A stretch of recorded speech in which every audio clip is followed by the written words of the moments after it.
Hello everybody, welcome back to Art by the Lake. Today we're going to not do something that I don't do very often. Today we're not going to actually pour paint. I've had a lot of questions over the last few weeks about resin and how to apply it and what's the best kind to use. So I thought I'd take a painting that we did a few weeks back, maybe 3-4 weeks ago.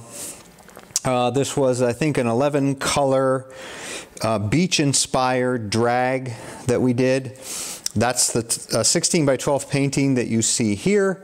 I also did a little 5 by 7 here with the leftover paint from this one that you probably haven't seen. And instead of dragging the sand color like we did in this one, we dragged a dark blue color into it. So they're going to be the paintings we're going to resin coat today. We're using a product today called Envirotex Lite. It is a pour-on self-leveling resin. It comes in 2 parts. It has the resin and a hardener. People always ask, how much do I use? Because it's not cheap. You know, even Envirotex, which is one of the more affordable ones, something like art resin, they're very expensive.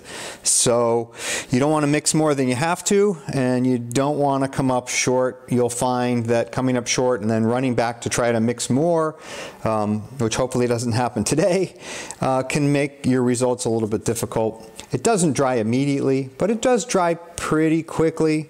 I also have my torch handy, and we'll talk about getting the bubbles out of this. So I've measured out in front of me, and there are postings online, and there are some estimates on the Envirotex site about coverage rates. I use these small, they're kind of hard to see. These small, they're medicine measuring cups, and you can get them for cheap. I used 3 of them, and they are 30 ml each. So there'll be 90 ml of resin and 90 ml of hardener. I have a big cup here. I'm going to pour them all into this cup. They pour very slowly. You have to mix them for about 2 minutes. So I'm going to get things rolling and start pouring them into the mixing cup. Again, I try to maximize it and get every little ounce of this stuff that I can. So this process, while I measured them out ahead of time so we didn't delay on camera, just pouring them out, you'll see, is a slow process. This stuff is sticky and it doesn't come off easily. Also, you'll see I've sort of modified how I get the bubbles out, and we'll talk about that in a little bit. Again, this is about, each of these cups is 30 ml, and so I have filled them to the brim. And we're using 3 cups. So again, about 90 ml of resin and about 90 ml of hardener. That should give us about 180 ml of finished resin. We're going on to a 16 by 12 canvas. So I don't know for sure now, but if this works, and we have just the right amount, then you'll know that a 16 by 12 canvas takes 180 ml of total resin. If we come up short, then you'll know that too. And if we come up long on this one, that's why I brought out the other mini drag painting here. And I thought that we could just, whatever excess we have, I'll just push over onto that one. So the manufacturer recommends that you mix this stuff for 2 minutes. So once I get all 3 of these cups of the hardener in, I'll start that mixing process. And I literally do mix it for 2 minutes. I have a little timer off to my right that you can't see on camera, and I use that to time out the videos so that we don't run too long for the camera. I am not doing a time lapse of this today, quite honestly, because it would be boring. There's not really much to see over time. This stuff is self-leveling, but it's clear, so it's not going to show up like paint moving around would in a time lapse. I do have my canvases up on push pins. That's just sort of standard practice when we paint or when we resin.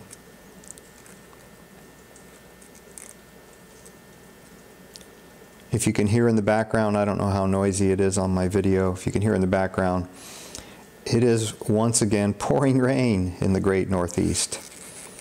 So I think our plants in the garden are happy, but that may be about it for happiness. Okay, so you'll see I'm mixing. This is a big cup of resin, so just looking at it now, I would say we have oversubscribed. In other words, I think we have too much resin. And the stuff is thick. I'm using these wooden coffee straws or coffee stirrers that you can buy. Again, I look on Amazon and eBay and try to buy things in quantity. So instead of buying 20 or 30 little wooden stirring sticks, I think I bought these in a package of 1,000. And it was only about $5 or $6.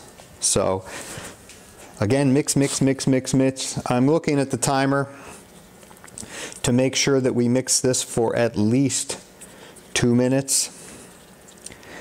Something the manufacturer recommends also is, because we put this in with the resin first and the hardener second, the manufacturer recommends using 2 cups to mix your resin in. That way, whatever was at the bottom ends up at the top, and whatever was at the top ends up at the bottom. So we're going to do that, and we're going to keep mixing. You'll see this stuff is easy to spill, and it is super duper sticky. So I have my gloves on just because I don't like the stickiness on my hands. I've already spilled it down the side of the cup. I've spilled it pretty much everywhere, except on the painting. So that's the good news. Again, we continue stirring here. I'm watching the timer. We have about 30-40 more seconds to go. And then I'm going to start pouring it. And you'll see it's self-leveling. We'll have to touch up the edges to make sure it gets on the edges. And then we'll get the bubbles out of it, and we'll be good to go. Okay, I'm going to just about done here. And then we'll pour it out and let the fun begin. I'm just going to use the stir stick to move it around as well, as you'll see. So here we go. And we'll start with about that much and see where it goes from here. Yeah, I can tell already. It's going to take a little more than that. So the difficulty with some of this is that these canvases, as much as you try to stretch them, and you can put cardboard backing, you can do whatever you want, but the weight of the resin many times will cause the canvas to sag a bit. And when it sags, the resin will pool in the middle of the canvas, and we don't want that. It is self-leveling, but it assumes that your surface is level to begin with. And if it's dipping in the center, as you can see, we are just a tiny bit dipping in the center here. It can't self-level. So it will self-level as much as it can without blowing off the edge. But with the sag in the middle, all the resin wants to go to the middle. So we're just gonna, no big deal, we're just gonna push it out. And if it's a little bit thicker in the center than it is on the edges, then that's just part of the deal. I like how the paintings come out with the resin coat. I thought this one, since it is sort of an ocean-inspired painting, that it would do well with the coat of resin. It's really glossy. You're going to see on camera that it's just really hard to pick up the amount of gloss going on here, especially when this resin is wet.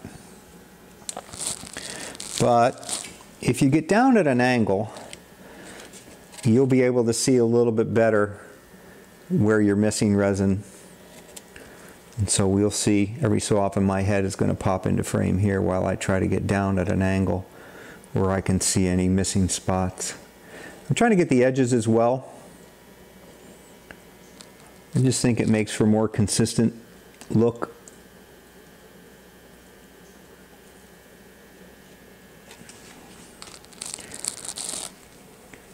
And you'll see once you get going, there's not a lot to it. It's really just a matter of making sure you don't miss a spot. Like, see right there? It's hard to see, but right there, I just covered up a spot that was completely resin free. So again, pooling in the middle, you can move it around. That's what I'm doing. I try to keep as much as I can up top here, and I will go back and touch this one up on the sides after we're done. But I'm getting down and I'm not seeing any missing spots here, so I think we're pretty good on missing spots. So next we have bubbles. To get rid of the bubbles, the Bernzomatic torch. And wave it quickly. You don't want to let the flame linger. But as you can see, or maybe you can't see, as soon as the flame crosses over any bubbles in the resin, they immediately dissipate. Now in the past I have suggested taking a straw and using that straw to just blow air across. And we've switched out of doing that. We no longer do that, and the reason being is because saliva condenses inside the straw. I know, kind of gross, but and it drips out. And when water gets into the resin is just not happy. It does not like water. So we no longer recommend doing that. I am going now at an angle and just sort of looking to see if there's any spots that need touch up. Again, it's self-leveling, so you don't have to worry, as long as you do it while the resin is still really wet. I have heard people go back and put additional coats of resin on these things.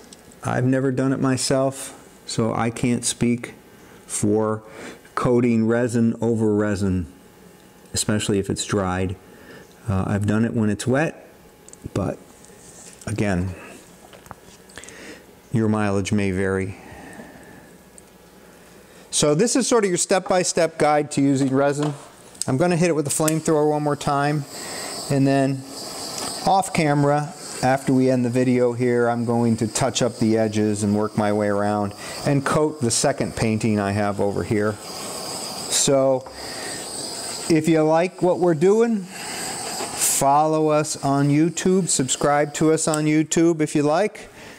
If you're interested in any of these paintings, you can find them on eBay or you can find them on Etsy.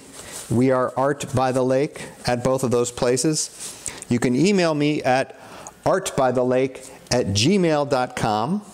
And if you'd like to suggest names for the paintings, that's great. If you'd like to find the products we're using, you can find them in the details section on YouTube. And I can tell you we've shifted more toward eBay lately, only because it just has so much more traffic than Etsy. So if you're really looking for these paintings, you're going to find them on eBay at Artbythelake, and many of them on Etsy at Artbythelake. Thank you for tuning in. Hope you have a better weather day than we do, and we'll see you again next time.